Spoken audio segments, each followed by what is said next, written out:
Boa tarde a todos. Aqui quem fala é o Rafael do Fast Commerce. Então vamos dar início aí à nossa palestra sobre direito digital, né? Antes de eu passar aqui para o Dr. Hélio, gostaria de agradecer aí pela presença, né? Pela oportunidade. Esse é um assunto sempre presente aí no dia a dia dos nossos lojistas. São detalhes muito importantes aí que vocês devem se atentar, né? Essas novas leis aí que parece que são, na verdade, são feitas por pessoas que não estão que nem vocês, né? No dia a dia, sabe a dificuldade aí de gerir um negócio. Então ele está aqui para dar umas dicas, falar um pouco melhor e tirar suas dúvidas, tá? Então antes de eu passar para ele, só para quem não conhece ainda, eu vou passar aquelas instruções básicas, né? A gente fica com a imagem travada mesmo, somente com áudio, tá? Para não falhar, para ficar uma melhor performance aí da nossa palestra. A gente também vai gravar aqui todo o conteúdo, a gente está gravando o conteúdo da palestra para depois divulgar junto com os slides, né, no nosso blog na semana que vem, tá? Então, se você perdeu alguma coisa, não entendeu muito bem, não se preocupa, que depois você vai poder conferir na íntegra aí todo o conteúdo da palestra, tá? Essa palestra vai ser em torno aí de uns 40 a 50 minutos, e aí no final a gente tem uns 15, 20 minutinhos de perguntas e respostas, tá? Então vocês, se vão tendo dúvida durante a apresentação, é só guardar essa pergunta que no final a gente coloca aqui para o Dr. Hélio. Antes de eu passar para ele aqui, eu queria que vocês respondessem aí referente ao áudio, tá? Se vocês estão ouvindo bem, se está falhando, se não estão me ouvindo bem, para a gente então dar início à nossa palestra, tá?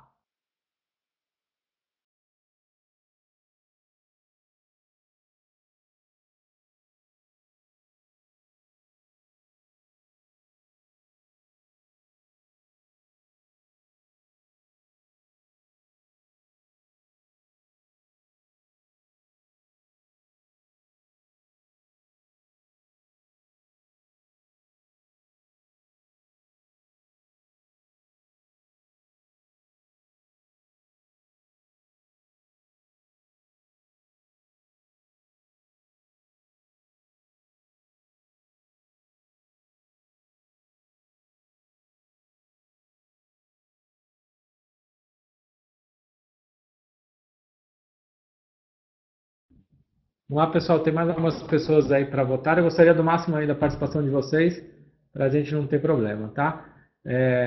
Lembrando que a gente faz essa enquete agora, mas se muitas pessoas voltarem a ter problemas aí durante o áudio, eu vou ter que interromper aqui e aí a gente volta a fazer, tá?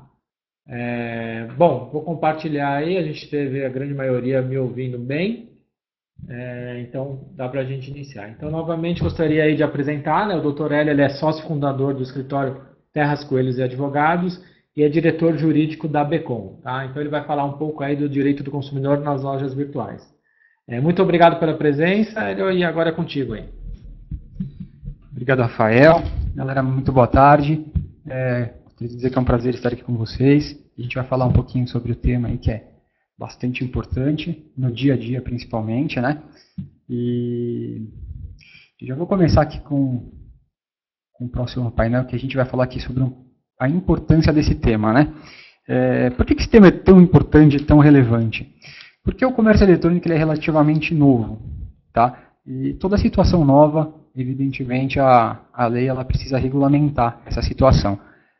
Conforme a sociedade vai crescendo, vai se adaptando a novas regras, deve haver algumas leis novas para a gente acabar se adaptando aí e regulamentar, né?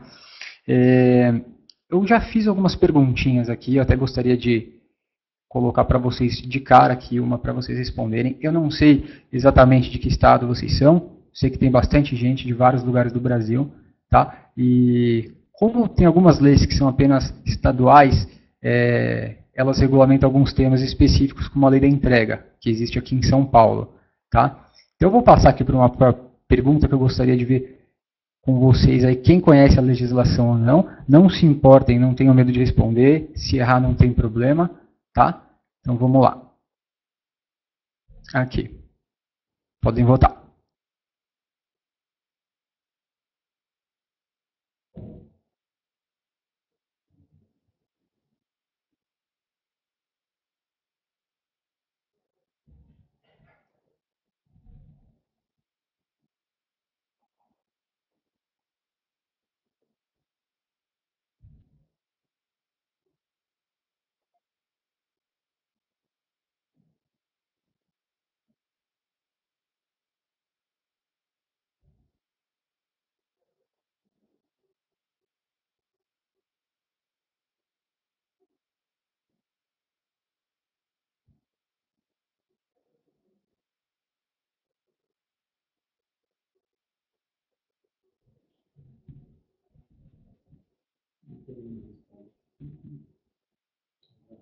Legal, já teve um tempinho aqui razoável para o pessoal responder. Eu estou vendo aqui as respostas, a maioria do pessoal não sabe.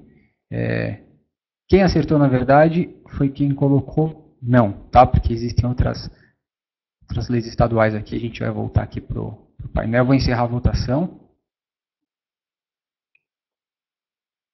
Vamos voltar para o painel. Legal. Gente, eu só gostaria de colocar mais uma coisa antes de prosseguir aqui. A gente não vai conseguir esgotar o tema, tá? Esse tema ele é bastante amplo, o Código de Defesa do Consumidor. Embora ele tenha sido feito numa linguagem bem simples para todo mundo entender, algumas situações são bem complexas, tá? Então a gente não vai conseguir esgotar o tema. Mas eu peguei aqui os temas pontuais que causam mais dúvidas no dia a dia para a gente debater eles. Tá? Podem fazer as perguntas à vontade aqui, o Rafael vai controlar e depois ele vai me passar. A gente vai respondendo aí na conformidade da matéria. Bom, aqui para a gente continuar então, com relação à pergunta, a gente tinha feito a pergunta se a lei de entrega ela é aplicável só em São Paulo ou não, ou se existem outras leis. Se vocês verem nesse terceiro item aqui que a gente colocou, que são as leis estaduais de entrega, ela existe em São Paulo, ela existe em Minas, existe no Rio de Janeiro, Mato Grosso do Sul e Rio Grande do Sul. Tá? Essas legislações elas são estaduais e não federais. Tá legal? A gente vai ver mais para frente então que, por exemplo, São Paulo, quem for comercializar produtos para dentro de São Paulo deve obedecer à lei de entrega. A gente vai ver mais para frente aqui com calma os prazos, os horários e enfim. Bom, e de forma geral, aqui essa legislação atual, tá? Eu não coloquei toda a legislação, porque existem muitas variações aqui com regulamentações, alguns outros decretos que são muito específicos, por exemplo, do PROCON, mas basicamente esses 4 itens aqui que a gente colocou são as principais leis aqui que regulamentam o tema de consumo, tá? O principal deles, que eu coloquei em primeiro lugar, é a Lei Federal 8.078 de 90, que é o Código de Defesa do Consumidor. Muita gente chama de CDC, né? Recentemente, o ano passado, mais ou menos em março, abril, entrou em vigor esse novo decreto regulamentar, que é o 7962 de 2013, que veio para falar especificamente sobre a contratação no comércio eletrônico. Tá? A gente vai debater ele mais para frente também, principalmente para falar sobre os prazos, enfim, que são situações aqui que causam dúvidas. As leis estaduais que a gente já falou. E para quem é de São Paulo, a gente teve aqui uma nova lei estadual, bem recente, que ela foi divulgada agora no final do ano passado, dezembro, que ela fala da divulgação do ranking do PROCON das empresas mais reclamadas. A gente vai ver mais para frente que as 10 empresas mais reclamadas, elas vão ter daqui para frente que colocar que elas fazem parte do ranking do PROCON, que elas estão dentre as mais reclamadas. Tá? A gente vai ver um pouquinho mais para frente isso daqui também. Prosseguir. Aqui uma introdução breve aqui com relação ao consumo. A gente tem um conceito muito legal, muito claro, que foi dado aqui pelo professor Leonardo Garcia. Isso aqui é só para vocês terem uma noção, de fato, o que é um consumo, o que é relação de consumo, tá? Que ele coloca aqui que é um termo jurídico que existe entre um fornecedor e um consumidor. Sendo que esse último, que é o consumidor, ele busca satisfazer uma necessidade dele, necessidade sua, né, como um destinatário final. A natureza jurídica do Código de Defesa do Consumidor, ela é cogente, ou seja, ela tem uma aplicação obrigatória, tá? Muita gente às vezes tenta questionar a aplicação do Código de Defesa do Consumidor, mas sempre que houver uma relação entre fornecedor e consumidor, é o Código Civil, o Código de Defesa do Consumidor que vai ser aplicado, e não qualquer outra legislação. Por exemplo, o Código Civil, que também regulamenta algumas coisas sobre o tema, mas ele não é tão específico quanto o Código de Defesa do Consumidor. Tá? Então, sempre que a gente verificar uma relação de consumo de acordo com esse conceito, a gente vai ver que se aplica o Código de Defesa do Consumidor. Tá legal? Vamos passar aqui. Definição de consumidor. A definição ela é dada aqui pelo artigo 2º do próprio Código. Tá? Ele fala que consumidor é toda pessoa física ou jurídica que adquire ou utiliza um produto ou um serviço como destinatário final. Né? Vocês podem ver que aqui ele coloca, inclusive, uma pessoa jurídica. Ela pode ser consumidora, desde que ela seja destinatária final do produto. Tá? Que ela não repasse, por exemplo, para venda, nem ela explore aquele produto. Então a gente vê como que é a forma de tratar o tema, que ela é bem abrangente. tá? Aqui, o parágrafo único, ele fala que equipara-se ao consumidor uma coletividade de pessoas, ainda que indetermináveis, e que haja intervindo na relação de consumo. Tá? Isso daqui, o que significa? Esse parágrafo único. Ele tenta abranger de forma ainda mais ampla que pessoas que, por exemplo, estejam dentro de uma cadeia, dentro de uma relação de consumo, ainda que não tenham adquirido um produto, elas são consumidoras. Um exemplo para ficar claro para vocês. Vamos supor que eu compre, para dar uma festa, uma caixa de cerveja, por exemplo. Quem adquiriu o produto fui eu que comprei a caixa. Mas os meus convidados, eles estão consumindo esse produto. Tá? Então essas pessoas que estão consumindo o produto, elas também são consumidoras, embora elas não tenham adquirido o produto. Tá legal? Vocês veem como ele abrange de forma bastante ampla essa situação de consumidor. O artigo 3º, que é o artigo seguinte aqui, ele fala sobre fornecedor. Quem é o fornecedor? Né? Ele fala que é toda pessoa física ou jurídica, público ou privada, nacional ou estrangeira, bem como entes despersonalizados, que desenvolvem atividade de produção, montagem, criação, construção, transformação, importação, exportação, distribuição, comercialização de produtos ou serviços. Aqui também é bem abrangente, tá? E todo mundo que se enquadrar nessa situação aqui se caracteriza na forma aqui de fornecedor, tá? A gente vê aqui pessoa física também, né? Pessoa física a gente pode equiparar aqui, por exemplo, uma pessoa que vende brincos, por exemplo, uma mulher que vende brincos. Ela não tem, por exemplo, um cadastro, ela não é uma pessoa jurídica, mas é uma pessoa física, que explora uma atividade comercial, tá? Então ela é fornecedora. Quem adquirir produtos dela acaba sendo consumidor, e ela é fornecedora. Vamos passar aqui para frente. Alguns princípios importantes da relação de consumo. O código ele reconhece que todo consumidor, sem exceção, todo consumidor ele é vulnerável. Tá? Então ele trata aqui como um dos principais princípios do código a vulnerabilidade. O que é vulnerabilidade? Vulnerabilidade ela é uma fraqueza, como se o consumidor ele fosse aquela pessoa mais fraca na relação de consumo. Por quê? Porque ela acaba não tendo o conhecimento jurídico, o conhecimento técnico do produto que você vende, e todo mundo acaba sendo colocado nessa situação de vulnerável, todo consumidor, tá legal? Ainda que ele seja, por exemplo, rico ou pobre, isso não tem diferença, ele sempre vai ser vulnerável, tá legal? O próximo princípio aqui que o código trata é o princípio da transparência e informação. Ele fala que o fornecedor ele sempre tem que ser o mais transparente na publicação das informações de um determinado produto, tá? A transparência ela é bastante engraçada porque ela é um princípio que veio aí no Código de Defesa do Consumidor, mas ela foi ratificada, foi positivada pelo novo decreto 7962, que a gente vai falar mais para frente. Tá? Ele reforça a ideia da transparência e informação na publicação de matérias, tá? Que vocês divulgam para o marketing de vocês. E um dos mais importantes princípios aqui é a boa-fé. Esse boa-fé a gente tem que prestar bastante atenção, porque ele é que vai influenciar bastante. Por exemplo, uma das situações aqui, só para vocês terem noção, naquela questão do prazo de arrependimento, né? Que tem muita situação que a gente vê o consumidor abusar desse direito que ele tem, né? E quando ele age de má fé, ele contraria aqui um dos princípios da relação de consumo. Então, muito juiz, quando a gente questiona judicialmente uma determinada situação, a gente vê que o juiz aplica esse princípio da boa fé. Fala que muitas vezes o consumidor não agiu de boa fé, então ele não tem direito garantido. Tá? Mas isso aqui é bastante subjetivo e a aplicação depende de caso a caso, é casuístico. Tá legal? Vamos começar a falar um pouquinho aqui rapidamente sobre os prazos, que eu acho que é uma das situações aqui que mais nos interessa, que eu vejo que muita gente pergunta, muita gente questiona. Os prazos do Código de Defesa do Consumidor, a gente vai ver que ele trata aqui primeiro do prazo do direito de arrependimento, que está previsto aqui no artigo 49, tá? A gente vai falar dele aqui mais para frente.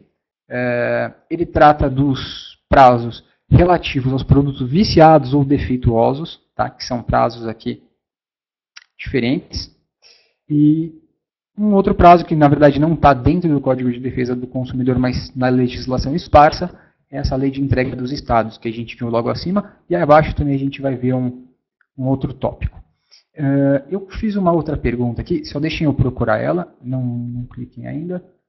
Deixa eu ver, prazo de arrependimento. Como a gente vai começar a falar pelo prazo de arrependimento, Eu queria só saber de vocês, se vocês sabem. Vamos lá.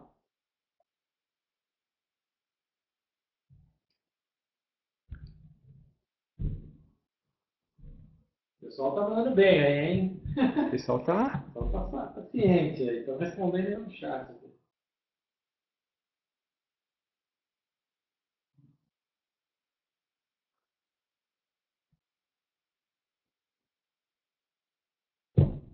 Aí já.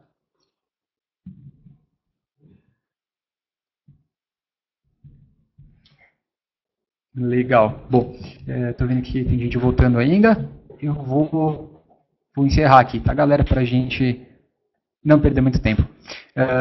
Vamos lá. Tô vendo aqui que a maioria das pessoas acertou, tá? Temos aqui uma margem de 53% de acerto, do prazo que é de 7 dias. Algumas pessoas votaram 15 dias, outras 10, outras votaram 5. Tá? Não se preocupem com isso, que eu estou aqui para a gente esclarecer essas questões. E o prazo que o código trata, de fato, é de 7 dias. Tá? Isso daqui é uma questão prevista expressamente aqui no artigo 49. Tá? Vocês podem ver aqui, artigo 49. Ele fala o seguinte: o consumidor pode desistir do contrato no prazo de 7 dias a contar de sua assinatura ou do ato do recebimento do produto ou do serviço, sempre que a contratação do fornecimento de produtos e serviços ocorrer fora do estabelecimento comercial. Você pode ver que se fora do estabelecimento comercial, a gente pode incluir qualquer coisa. Ele só fala especialmente aqui por telefone a domicílio, mas a gente coloca também aqui dentro a questão do e-commerce, tá? Porque, querendo ou não, a gente está fora do ambiente comercial. Muitas questões aqui se colocam, gente, com relação a esse prazo. Tá? Eu vou fazer algumas perguntinhas aqui só para a gente debater. Vocês acham que essa desistência da contratação, quando um produto chega, por exemplo, no estabelecimento do consumidor, ele precisa justificar por que ele está trocando ou não? Eu não vou esperar a resposta de todo mundo, já vou me antecipar aqui. Na verdade, não. Tá? Esse prazo ele também é chamado de prazo de desistência injustificada. Tá? Ele pode desistir da mesma forma como ele adquiriu. Ele adquiriu, ele viu o produto, ele não gostou, ele falou, olha, não é isso que eu esperava, não era isso que eu queria, então eu vou desistir. Tá? Então ele vai ligar para a empresa, ou ele vai mandar um e-mail, ou ele vai entrar num chat e vai desistir. A lei não fala de uma forma específica. Por exemplo, ela não fala que a desistência ela deve se manifestar da mesma forma pela qual foi contratada, pelo qual o produto foi contratado. Tá? Então, se o consumidor adquiriu o produto pela internet, ele pode desistir do contrato, tanto pela internet como pelo telefone, por e-mail ou qualquer outro meio disponível que a empresa coloque ao consumidor. Tá? Uma outra situação aqui que a gente vê bastante na prática. Vocês já tentaram raciocinar, por exemplo, por que o prazo é de 7 dias e não mais ou menos? Vou responder também. Essa eu não vou esperar, mas fica para reflexão de vocês. Tá? Na verdade, esse prazo de arrependimento, a finalidade da lei é dar para o consumidor um final de semana pelo menos. Tá? Ela estendeu um pouquinho aí esses 7 dias para ele ter um final de semana para poder apreciar o produto, verificar se teve algum problema ou não, para ele poder desistir da contratação. Tá legal? O que a gente vê bastante, por exemplo, se o consumidor recebe o produto ou o serviço, na verdade o produto, tirem o serviço de lado, agora depois a gente vai falar dele. Se o consumidor recebe o produto, e ele pega, encosta esse produto, ele vai abrir o produto depois de 10 dias. Vejam que ele não abriu o produto ainda, ele não verificou. Tá? Depois de 10 dias ele abre, ele vê que o produto não era aquilo que ele queria, ele pega e liga para a empresa e diz o seguinte, olha, eu quero trocar esse produto aqui porque, na verdade eu quero desistir do contrato porque não era bem aquilo que eu queria. Ele pode fazer isso ou não? Sendo que ele abriu o produto 10 dias depois? Vou responder essa também, não vou esperar as respostas, mas só para vocês terem noção. Na verdade, não, tá? Como a lei fala expressamente aqui, que são 7 dias a contar da assinatura do contrato ou do recebimento do produto. Veja que a lei fala recebimento, tá? E não, por exemplo, da abertura ou da verificação do produto. Então, muito consumidor, às vezes, tenta ligar para a loja e tenta passar essa outra situação, tá? Mas isso não é verdade, a lei não trata dessa forma. Uma outra situação que a gente vê bastante, por exemplo, um consumidor adquire um produto e Ele recebeu, ele começa a usar o produto, um tênis, por exemplo, ele usa durante 5, 6 dias, e depois fala, olha, esse tênis não é tão confortável quanto eu imaginava. Então eu vou ligar para a empresa, estou dentro dos 7 dias, eu vou desistir da compra. Aí ele liga, fala, explica a situação, quando você percebe, ele fala que ele usou, né, você não sabe a situação que ele deixou bem. E aí o que acontece? O que a gente pode fazer? Na verdade, isso aqui é uma porta aberta, tá, que a lei deixou. A gente não tem como interpretar de forma contrária ao consumidor. Isso vai ficar no risco do empreendimento do fornecedor. Tá? Aqui a gente aplica, por exemplo, o que eu estava falando lá em cima, nos princípios, a gente aplica o princípio da boa-fé. Tá? Se o consumidor, por exemplo, confessa que ele usou o produto e que ele não gostou, o produto teve sinais de uso, sinais de danificação, ainda que uma danificação parcial, o fornecedor, por uma questão de boa-fé, tá, ele não deveria trocar o produto, porque o consumidor utilizou, não deveria. Tá? Muita gente sustenta a situação diferente do que eu estou falando aqui, tá? Inclusive no Poder Judiciário. Muitas vezes no Poder Judiciário, o consumidor usa o produto, ele usa por 6 dias, no 7º ele pega e devolve, com sinais evidentes de uso, mas o juiz fala, olha, a lei ela é bem clara, ela fala que ele pode desistir injustificadamente no prazo de 7 dias. Isso é bastante complicado, porque a gente sabe que viola não só o bom senso, né, da gente, mas a boa-fé também. A gente vai encontrar ainda, gente, bastante situação similar a essa, é bastante complicado, tá? Porque a lei é nova, é o que a gente estava falando agora no começo, e até a gente se adaptar a ela, a gente vai sofrer um pouquinho. Se tiverem perguntas ainda com relação a isso, vocês vão anotando aí, façam para o Rafael, que depois eu vou responder para vocês. Tá legal? Então vamos avançar aqui um pouquinho. Vocês já ouviram falar nesse decreto regulamentar número 7962 de 2013? Eu acredito que todo mundo, pelo menos, deve ter ouvido falar, e quem não ouviu não tem problema, a gente vai comentar sobre ele agora. Esse decreto, vocês podem ver que ele leva o nome de decreto regulamentar. Então ele veio para regulamentar alguma coisa. O que ele veio regulamentar? Na verdade, o Código de Defesa do Consumidor, que ele não prevê nada especificamente com relação ao comércio eletrônico. Tá? Então a gente pode ver no tópico inicial desse decreto, se vocês tiverem curiosidade depois de ler ele, tem uma leitura bastante fácil. Lá no final eu vou disponibilizar o link, vocês podem ver com bastante calma. Tá? É bem uma leitura que eu indico e bastante importante. Então ele veio para regulamentar o Código de Defesa do Consumidor, especificamente no que diz respeito ao e-commerce, tá? Comércio eletrônico. E ele trouxe aqui algumas situações inovadoras para quem atua nesse ramo. Tá? O artigo 5º, aqui ele fala que o fornecedor deve informar de forma clara e ostensiva os meios adequados e eficazes para o exercício de arrependimento do consumidor. Né? O que isso significa? Aqui no site de vocês deve haver, por exemplo, algum link ou alguma coisa que destine na hora da contratação e depois da contratação, inclusive, esse direito de arrependimento. Vocês devem garantir isso ao consumidor de vocês. Tá legal? O inciso primeiro aqui, eu não vou me aprofundar muito, mas eu vou fazer uma breve leitura e um breve comentário, tá, sobre esses incisos aqui, sobre os parágrafos que ele fala.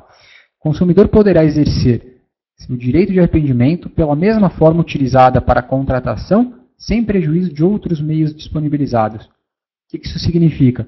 Que a gente estava falando agora há pouco, inclusive. Que deve haver uma ferramenta no próprio site ou algum outro meio. Por exemplo, telefone, chat, algum outro tipo de atendimento que seja disponibilizado pela empresa, tá? Para permitir esse direito de arrependimento do consumidor.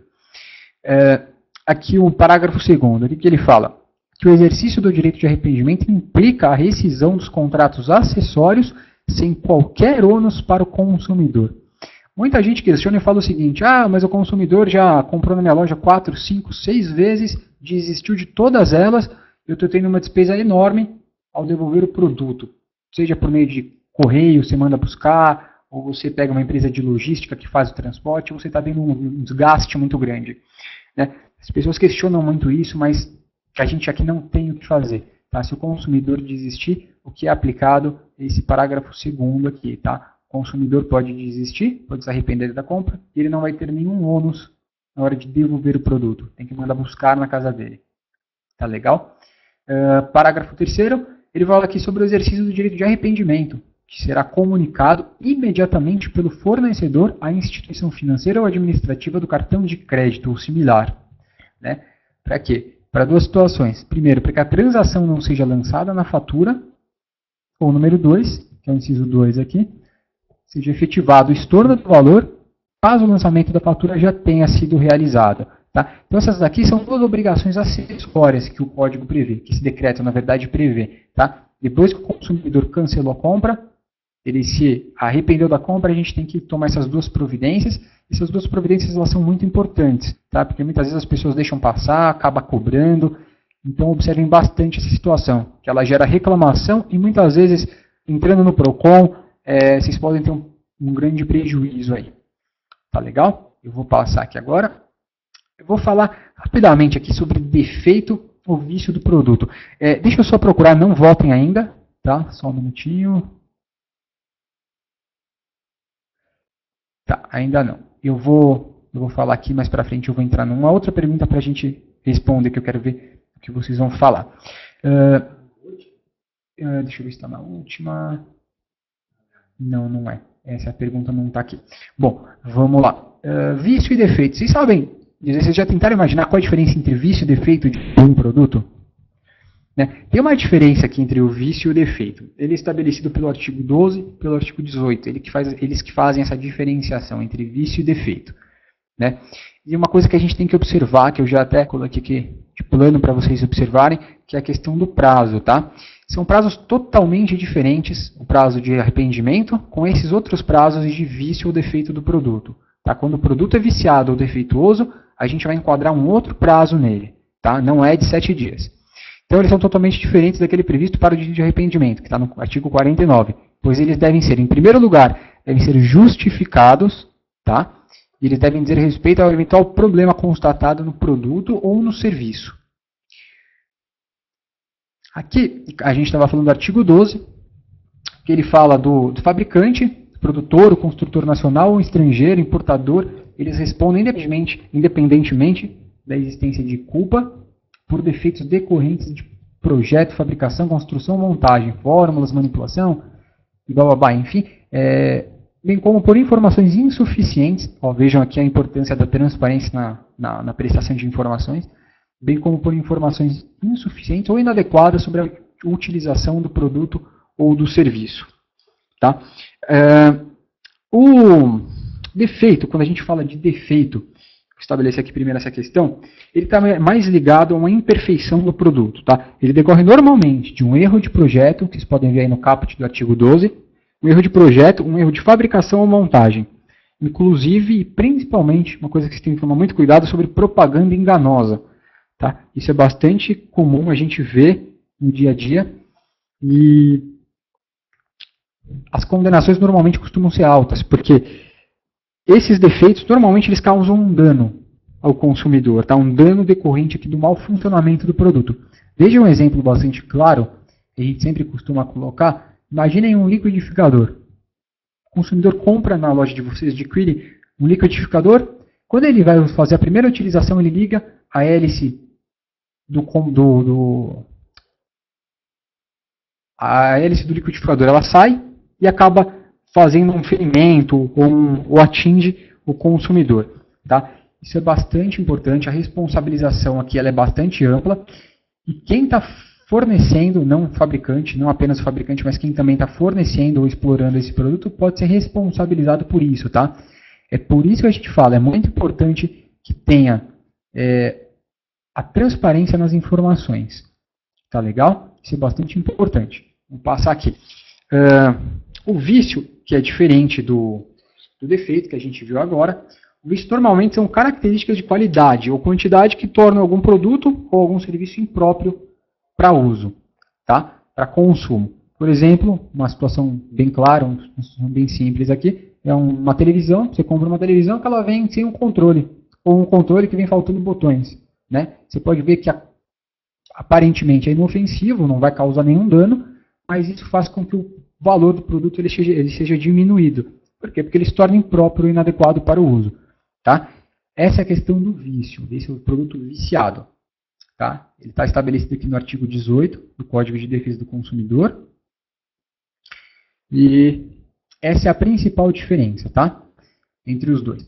Aí a gente vai entrar aqui na questão do artigo 26, que é ele que faz a diferenciação entre os produtos defeituosos e os viciados. tá? Mas ele, na verdade, acaba juntando aqui quando ele fala de prazo, ele faz a diferenciação aqui, e ele fala o seguinte, que o direito de reclamar pelos vícios aparentes ou de fácil constatação caduca em 30 dias, quando se trata de fornecimento de serviços ou produtos não duráveis, e 90 dias, que é um prazo um pouquinho maior, quando fornecimento de serviços ou produtos forem duráveis.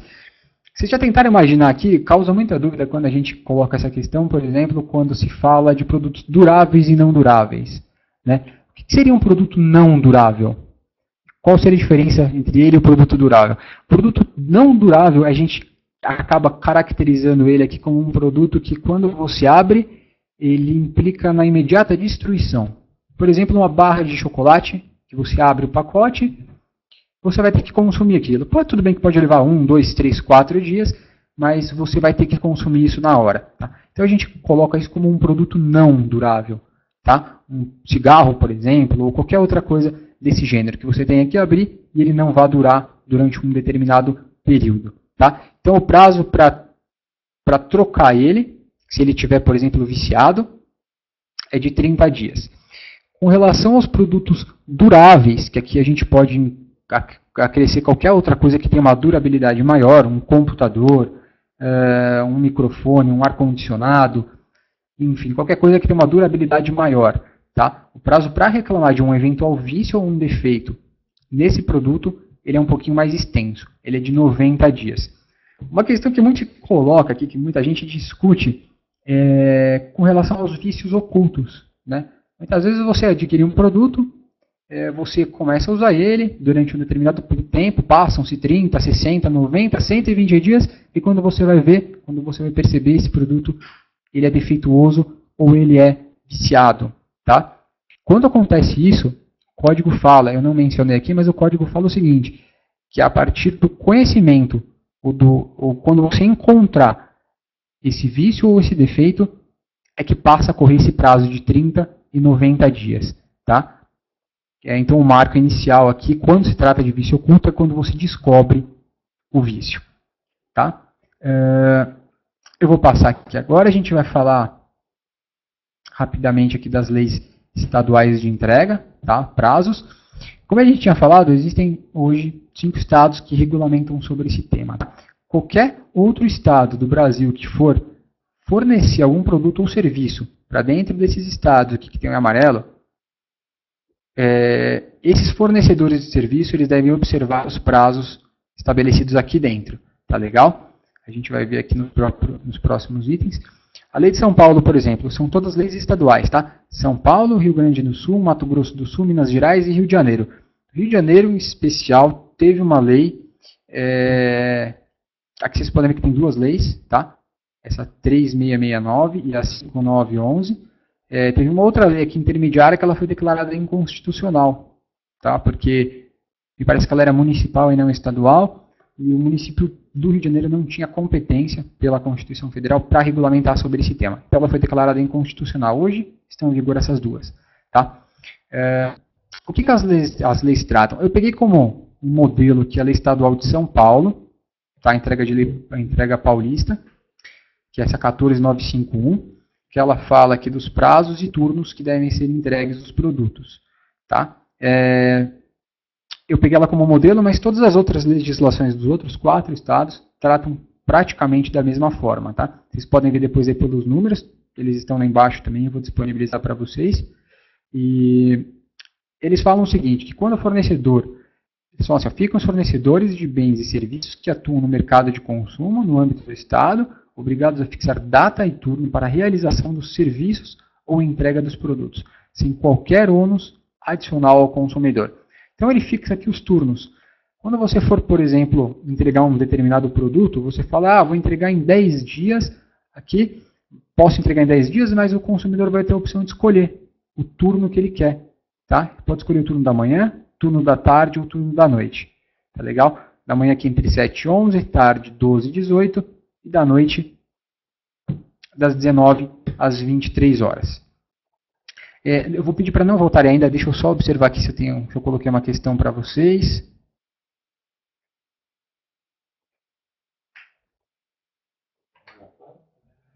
Deixa eu ver. Essa daqui é uma questão bastante interessante. Podem votar. Vamos ver se vocês vão acertar.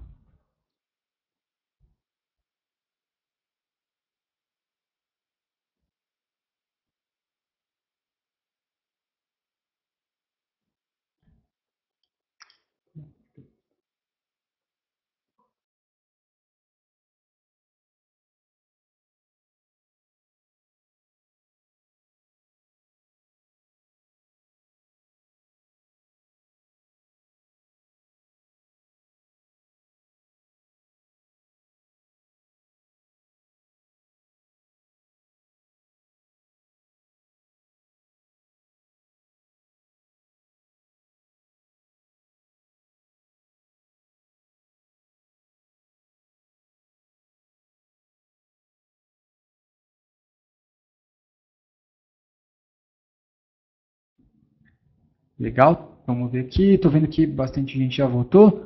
Só deixa eu reler a questão. Ó, na lei de entrega agendada, de quem é a responsabilidade caso o produto não chegue na data marcada? Eu vou encerrar a votação, tá, gente? Votação encerrada. Essa questão aqui eu coloquei justamente para provocar em vocês uma certa confusão. Estou vendo que foi bem dividido, tá? Principalmente aqui em duas situações, exclusivamente do fornecedor. Aonde não enxerga? Aqui, eu vou compartilhar o resultado com vocês para vocês observarem aí como é que foi. Aqui, ó. Vocês podem ver que bastante gente votou exclusivamente do fornecedor e é possível responsabilizar tanto o fornecedor quanto o terceiro contratado.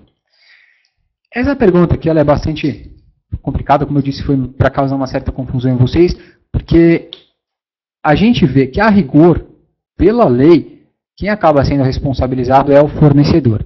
Imaginem aqui nessa situação, essa terceira situação aqui, um terceiro, se ele fosse o correio, por exemplo.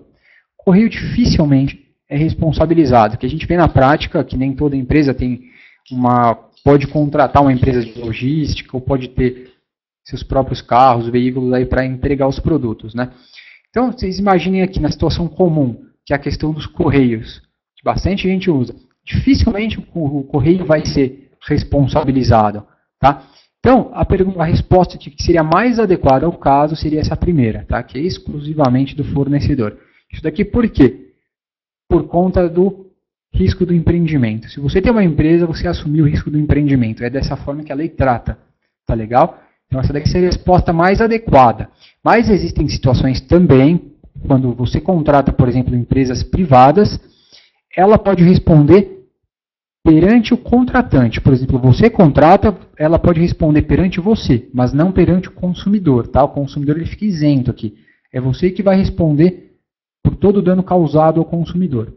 Tá legal? Teve algumas pessoas que votaram em uma das alternativas, alguns votaram aqui que a culpa era exclusivamente do consumidor, e outra que era exclusivamente do terceiro. Tá? Vai ser basicamente isso daqui que a gente falou. Eu estou vendo aqui, tinha reservado aqui de falar com o Rafael, que a gente ia terminar mais ou menos às 15h40. Eu vou falar aqui rapidamente, só mais um pouquinho, sobre essa questão de uma lei estadual de São Paulo, que ela foi publicada agora em dezembro, tá, de 2013. O que essa lei fala? A gente sabe que aqui em São Paulo o PROCON ele tem uma lista das empresas mais reclamadas. Né? Ele estabelece um ranking assim durante, por exemplo, 2013. Ele publica agora em 2014 quais foram as empresas de 2013 mais reclamadas no PROCON. Tá? Então o que ele fala? Que agora as empresas vão ter que colocar nos próprios sites um ranking, dizendo que ela era uma das empresas mais reclamadas. Podem ficar tranquilos que a princípio isso daqui se aplica às grandes empresas, tá? Que são normalmente nacionais ou multinacionais, mas que estejam estabelecidas com sede em São Paulo. Esse artigo primeiro, o que ele fala? Ele fala que o ranking dos 10 fornecedores mais reclamados, de acordo com o cadastro de reclamações fundamentadas, divulgado anualmente pela Fundação PROCON, deverá ser divulgado por cada um desses fornecedores de maneira visível, clara, ostensiva, nos respectivos pontos de atendimento ou de venda, físicos e virtuais, inclusive aqueles em forma de stand ou destinados exclusivamente a atendimento, observado exposto nessa lei e seu regulamento. Tá, isso daqui é muito nova, essa lei, é uma lei que acabou de sair do forno. Ela ainda vai gerar muitas discussões. Ela trata também aqui de algumas empresas do grupo econômico. Se tem uma grande empresa que adquiriu outras empresas pequenas que fazem parte do mesmo grupo, essas empresas pequenas também terão que colocar. Tá? Mas isso daqui é uma situação muito nova, que vai gerar muita discussão ainda. A gente não viu nenhuma decisão recente sobre isso, mas vai ser bastante promissor aí. Tá? Então, mas é bom que vocês tenham conhecimento disso daqui, para vocês ficarem alertas aí e não serem pegos de surpresa. Tá? Agora, rapidamente, aqui eu vou falar com vocês sobre as práticas comerciais. Tá? A gente vê aqui nas práticas comerciais, o Código de Defesa do Consumidor ele trata dessas práticas entre os artigos 29 a 44. Tá? No artigo 30 ao artigo 35 ele fala sobre a oferta. No artigo 36 a 38 ele fala sobre a publicidade. Tá? Para quem é marqueteiro, para quem é publicitário, vocês sabem que tem uma grande diferença aí entre marketing, publicidade, enfim. Mas o código, para a gente aqui, ele trata de uma forma única. Tá? Ele trata como prática comercial. E aqui no meio a gente tem as práticas que ele elenca como as práticas abusivas, que elas estão no artigo 39, que é um artigo bastante extenso. Tá? Se vocês tiverem curiosidade depois, é bastante importante ler esse artigo. É de uma letra bem simples e bem fácil. Tá? Então, se vocês puderem ler depois, eu deixo como recomendação para leitura. Aqui, oferta. O que é oferta? Oferta, para o Código de Defesa do Consumidor, que é o ato de oferecer, apresentar determinada quantidade de mercadoria, produto ou serviço a certo preço. Tá? Esse é o conceito de oferta, e quando a gente vê uma empresa que se enquadra nessa situação, ela está ofertando um produto ou serviço. Tá? O artigo 31 do Código de Defesa do Consumidor, ele trata aqui sobre a oferta. Se vocês puderem ler depois também, é bastante interessante. Tá? Mas eu vou avançar aqui um pouquinho para a gente poder falar sobre uma parte que eu acho bastante importante, que é esse cumprimento forçado da oferta. Tá? Quando você publica, por exemplo, no site de vocês, uma determinada oferta aí, que você fez um pouquinho abaixo da média para tentar cativar o consumidor a comprar algum produto. O que esse artigo 35 ele fala? Que se o fornecedor de produtos ou serviços recusar cumprimento à oferta, aquela que foi ofertada, né, apresentação ou publicidade, o consumidor poderá, alternativamente à sua livre escolha, escolher aqui uma das três opções. Né? Ele pode escolher. Ele pode exigir o cumprimento forçado da obrigação, nos termos da oferta, apresentação publicidade. Número 2, ele pode aceitar outro produto ou prestação de serviços equivalente. E número 3, ele pode rescindir o contrato com direito à restituição da quantia eventualmente antecipada, monetariamente atualizada e perdas e danos. Tá? Qual que é o problema dessa questão da oferta? O problema da oferta é que ela tem um caráter vinculante, tá? Que a gente fala. A doutrina que estuda aqui o direito do consumidor, ele fala que a oferta tem um caráter vinculante, ou seja, você publicou daquela forma, você ofertou daquela forma, então você fica vinculado àquela oferta. Quais são as hipóteses aqui que a gente vê muito, são bastante comuns aí no dia a dia? É a oferta ela ser vinculada de forma errada, mas de um erro crasso, um erro grosseiro. Né? Você tem um produto, por exemplo, que vale 10 mil reais. Sem querer, por um erro, você vai e publica no seu site esse produto por R$1. O consumidor vai lá, vê um preço irrisório, que acaba adquirindo aí, sei lá, 10, 20 unidades.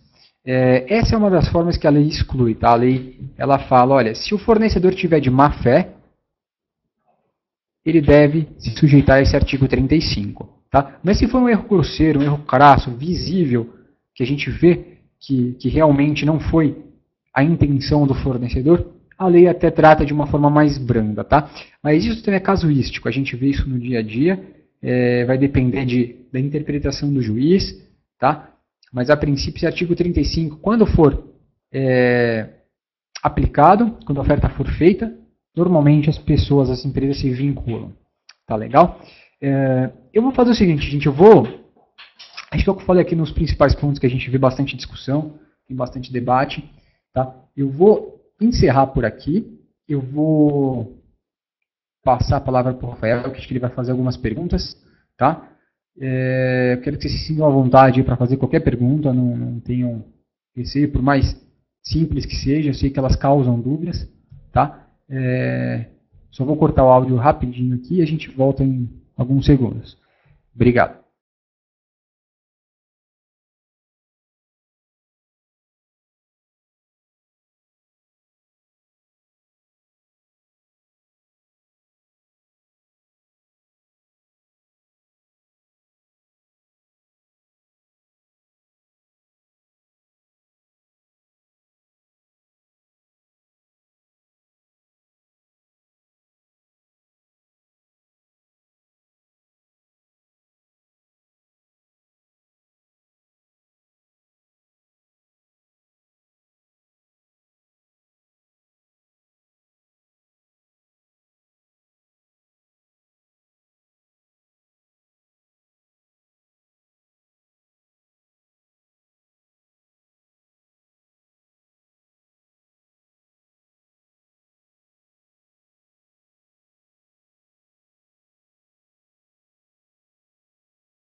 Bom, galera, eu vou voltar aqui.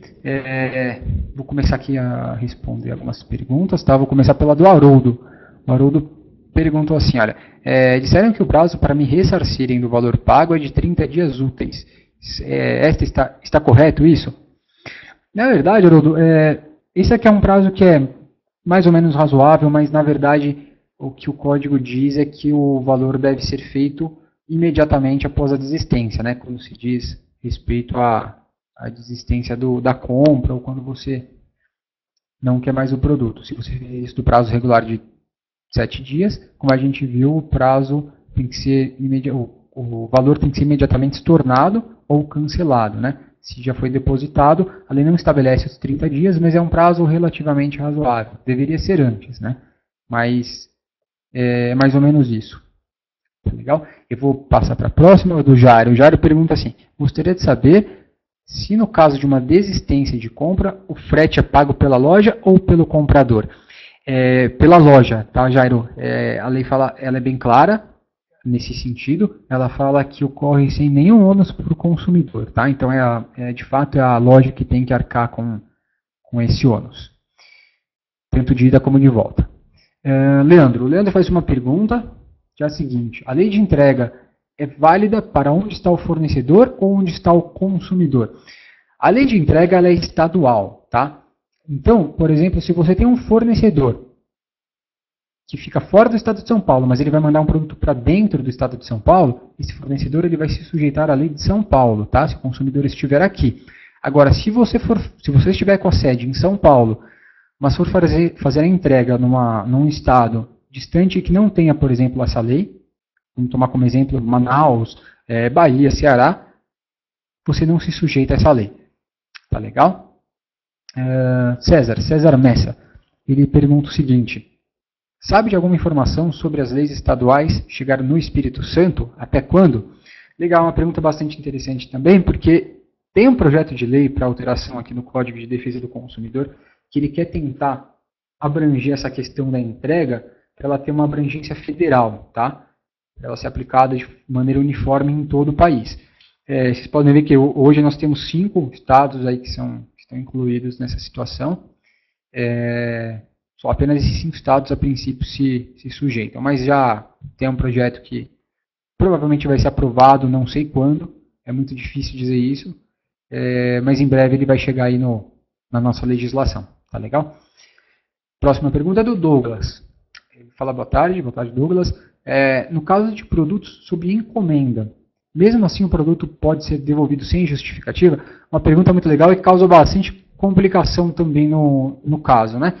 O que a gente vê bastante esse produto sobre encomenda, a gente vê software personalizado ou algum produto personalizado, que o consumidor acompanha a confecção desse produto. Na verdade, por uma questão de bom senso, ele não seria, o fornecedor não seria obrigado a devolver, tá? Porque o consumidor acompanhou, ele sabe como é que foi feito, tá? Então ele não se sujeitaria a essa questão dos 7 dias. Se ele fosse desistir, ele deveria justificar o porquê. Aí tem que ter uma boa justificativa. Próxima pergunta aqui, que é da Marina Oliveira. E se a assinatura do contrato for em prazo diferente da entrega? Qual a data que deve ser considerada para começar a contar os 7 dias? Legal, Marina, uma pergunta legal também, causa bastante confusão. Na verdade, a lei trata essas duas situações, mas como o Código de Defesa do Consumidor ele tem aquele caráter protetivo, a gente sempre tem que interpretar aquela maneira, aquela situação que é mais favorável ao consumidor. Tá?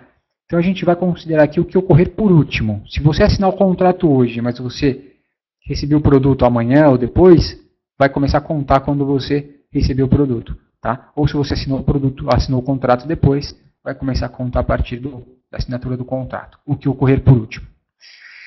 Próxima pergunta aqui é do Fernando. Fernando diz o seguinte, e se o cliente desejar fazer a troca por um produto totalmente diferente? Devo encarar isto como uma desistência de compra utilizando o crédito para fazer uma nova compra ou devo levar isto como uma troca como diferença do valor? Na verdade, como o prazo fala de desistência, se deve considerar de fato a desistência, tá? Como se ele tivesse desistido da aquisição. Agora, se ele quiser trocar, ele tem que justificar, né, a troca. Ele tem que justificar porque a lei não trata dessa forma. A lei fala de desistência. Então, a gente não pode incluir aqui, estender essa situação aí para troca de outros produtos. O que você pode fazer, claro, se você quiser, porque a loja é sua, você administra da forma como você achar mais conveniente, você pode sim trocar por um outro produto, mas você não é obrigado a algum produto diferente. Legal, o Rafa está fazendo observação aqui, que são iguais às perguntas do Alisson e do Jairo. Eles perguntam o seguinte, se é possível visualizar as 10 empresas do PROCON, onde é feita essa pesquisa. Legal, é possível sim, Alisson e Jairo, a gente vê no site do PROCON. Se vocês quiserem, depois eu posso deixar o link aqui para vocês, eu vou falar com o Rafael. Eu acho que, salvo engano, a última lista que saiu do PROCON do ranking foi de 2012, que saiu no começo de 2013. Agora de 2013 para 2014 acho que não saiu ainda, mas eles sempre disponibilizam no site do PROCON. Tá? Depois eu vou conversar com o Rafael, a gente deixa o link para vocês acessarem. Já está em vigor, né? Já está em vigor, a lei já está em vigor. Vamos lá, agora da Elizabeth, ela fala o seguinte. Eu trabalho com produtos eróticos e os fabricantes nunca dizem oficialmente qual a função real dos produtos. Você não encontra informação nem nos sites, nem nas embalagens. Eles só transmitem verbalmente e nós somos obrigados a usar essa informação para o cliente final. Não dá para colocar tudo como massagem corporal e realmente eles têm outras funções. Mas o que me irrita é o que ficamos sozinhos porque o fabricante está literalmente tirando o corpo fora. É sempre um impasse. Ou colocamos o que conhecemos do produto, ou não vendemos porque os concorrentes vão vendê-los com retardantes, excitantes, etc. Os fabricantes alegam que a Anvisa não permite o uso correto dos nomes porque não podem falar vaginal, anal, etc. Procede? Olha, na verdade não, tá, Elizabeth? Como a gente viu, muitas vezes acontece um certo conflito entre normas, tá? E a hierarquia normativa, que a gente chama.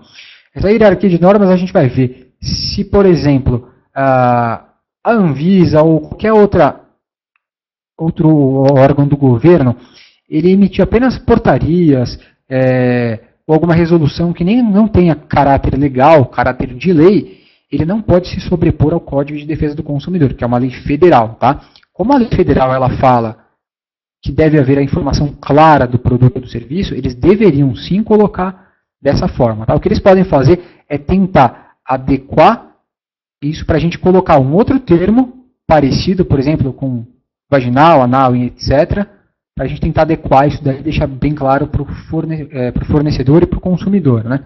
O que acontece é que quando é muito vago, a gente não coloca a informação necessária, a gente pode acabar respondendo, né, por algum tipo de dano. Tá? Então é bem complicado isso, é uma situação que no dia a dia causa bastante dúvida. Legal, o Rafael fez a observação aqui, tem mais 2 perguntas parecidas, a gente já vai falar, e eu vi que o Rafael aqui já colocou o link do PROCON, de São Paulo, tá legal? Que a lei é aplicada aqui, então tem que ser o PROCON de São Paulo. Se vocês quiserem acessar, já está aí o link. Vamos lá, do César Messi da Marina Oliveira. Ele faz a seguinte pergunta, em um e-commerce com Privalia, que vende mercadoria de diversas marcas, de quem é a responsabilidade em caso de vício ou defeito? Tá? A princípio, vício ou defeito, quem responderia seria o fornecedor ou o fabricante, tá? Normalmente o fabricante do produto. Mas você também pode responder de forma subsidiária quando, por exemplo, você não colocar as informações claras ou acaba omitindo algum problema, tá? Alguma informação que seja essencial. Se vier a causar um dano, por exemplo, por defeito, quem responderia a princípio seria o fornecedor, e se ele não puder, quem responderia a princípio seria o fabricante, e se ele não puder ser identificado, quem responderia seria você na verdade, o Privalia que comercializa esse produto. Tá legal? Aqui tem uma pergunta, não sei o nome, mas é pelo site Mila Online. A pergunta é a seguinte, mas afinal, a lei de entrega é empregada ou não para os Correios? Pois eles chegaram a emitir uma nota que eles não são subordinados a essa lei e pela lei estadual e eles respondem às leis do âmbito federal. Então, o que a gente estava comentando aqui agora há pouco, na verdade, os Correios, eles a princípio não têm nenhuma responsabilização, tá? Eles acabam não sendo responsabilizados. Quem acaba sendo responsabilizado de fato é o fornecedor, se ele atrasar a entrega, tá? Que você que responde diretamente perante o consumidor. Agora, o que pode acontecer é você, na qualidade de empresa, tentar processar o correio e falar, olha, o correio não entregou a tempo, mas é uma situação distinta entre você, fornecedor de serviços, e o correio. O consumidor fica fora. Tá legal? Aqui uma pergunta da Lara. Trabalho na área de turismo e acho que nesse ramo as coisas são um pouco diferentes. Após a compra de passagens aéreas e pacotes turísticos, não é possível fazer qualquer tipo de cancelamento sem ônus. Como fica então o direito de arrependimento do cliente, visto que essas regras não são do lojista? É uma pergunta bastante complicada, que também a gente vê no dia a dia. O que a gente sugere aqui é que no contrato tenha algum tipo de previsão na contratação, caso tenha alguma desistência do consumidor. Tá? Eu sei que isso acaba muitas vezes violando uma norma imperativa, mas a gente tem que tomar bastante cuidado e observar os limites disso daí para a gente poder tentar jogar um pouquinho de responsabilidade para o consumidor, tá? E tentar amenizar aí o ônus do fornecedor. Então é mais uma questão contratual, tá legal? Mais uma última pergunta.